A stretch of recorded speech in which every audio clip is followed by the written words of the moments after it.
बच्चों नमस्कार। कल आपने फलनों का संयोजन पढ़ा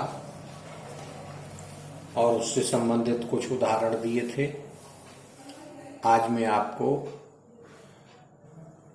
फलन का प्रतिलोम इनवर्स फंक्शन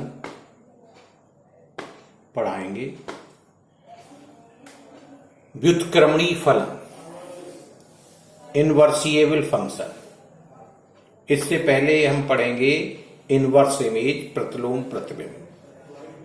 आपने पढ़ा है कि फलन f such that a to b के द्वारा समुच्चय a का कोई अवयव x समुच्चय b के किसी अवयव y से संबंध होता है तो y को अर्थात कोडोमेन का जो अवयव है वो x का प्रतिबिंब तथा x को y का प्रतिलोम प्रतिबिंब उल्टा अर्थात f इनवर्स प्रतिबिंब कहते हैं।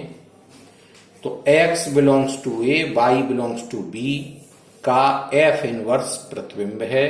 तो इस तथ्य को x बराबर f इनवर्स y लिखकर व्यक्त किया जाता है।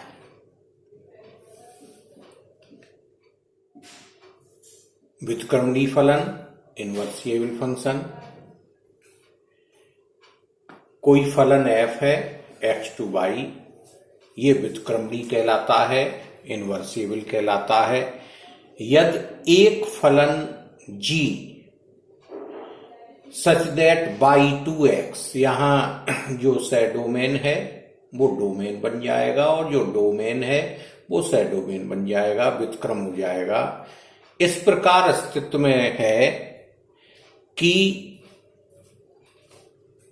f और g का संयोजन, जैसा आपने पढ़ा था जब संयोजन हम कोई कराते हैं f और g का तो क्रम बदल के लिखते हैं। तो जैसे यहां गॉफ लिखा है, गॉफ का मतलब है ये बाद वाला क्रम पहले पढ़ा जाएगा। ये होगा f तथा g का संयोजन, ये बराबर है ix। ix है, x किसका अवयव है? x है यहां फलन f में डोमेन है। तो ix यहां होगा तत्समक फलन डोमेन का। तथा फॉग क्या होगा? g तथा f का संयोजन।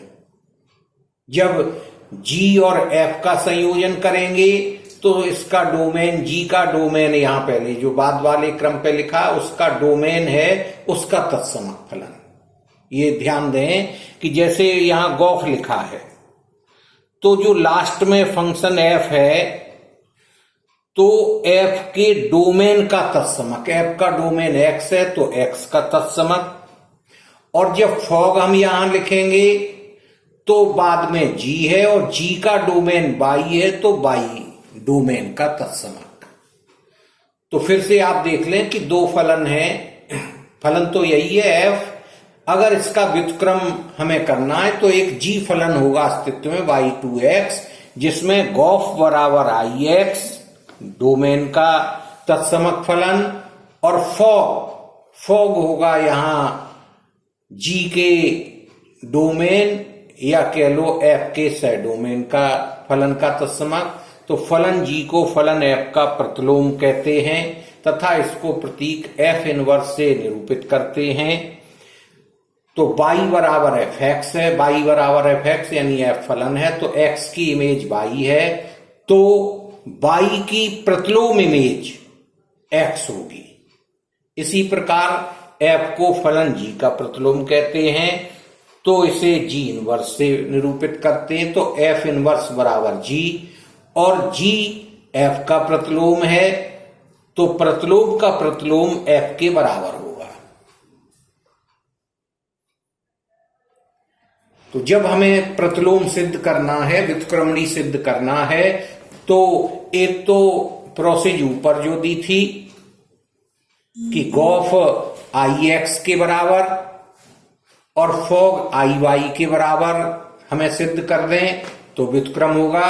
दूसरा इस तरह भी कर सकते हैं कि यदि व्युत्क्रमणी है यानी प्रतिलोम उसका संभव है तो F अनिवार्यतः एकी तथा आच्छादक होता है और विलोमतः F की आच्छादक है तो F अनिवार्यतः व्युत्क्रमणी होता है। तो व्युत्क्रमणी सिद्ध करने के लिए अगर हम एककी और आच्छादक है ये भी सिद्ध कर दें तो व्युत्क्रमणी कहलाएगा। तो इसी आधार पे यहां दो प्रमेय आपको मैं ये समझा रहा हूं। सबसे पहली प्रमेय है कि फलन एक एककी आच्छादक